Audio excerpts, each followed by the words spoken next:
Welcome to Chillin' 101. We hope this video helps. In this video, I will show you how to play Simple Man on bass guitar. Let's begin by getting your instrument ready. First, tune your bass to standard E, A, D, G.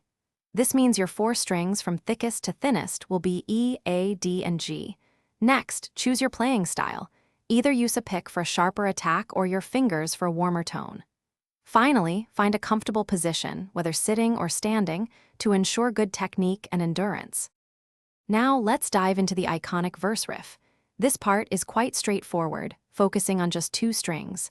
Begin by playing the open E string, then immediately press down on the 3rd fret of that same E string. Next, shift to the open A string, and then play the 3rd fret on the A string. This creates a repeating 4-note pattern that forms the backbone of the verse.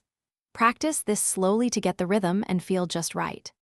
Moving on to the chorus and bridge sections, the bass line remains relatively simple, but shifts its emphasis.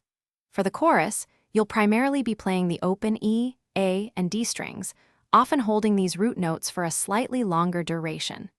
The bridge section introduces a subtle rhythmic variation, so pay close attention to the song's dynamics. The key is to maintain a solid, steady groove, supporting the other instruments without overcomplicating the part. To truly master Simple Man, consistent practice is essential. Start by practicing each section at a very slow tempo, ensuring every note is clean and well-articulated. Incorporate a metronome into your routine. This will significantly improve your timing and rhythm. Once you feel comfortable, play along with the original recording. This helps you internalize the song's feel and dynamics, allowing you to deliver a strong, foundational bass line.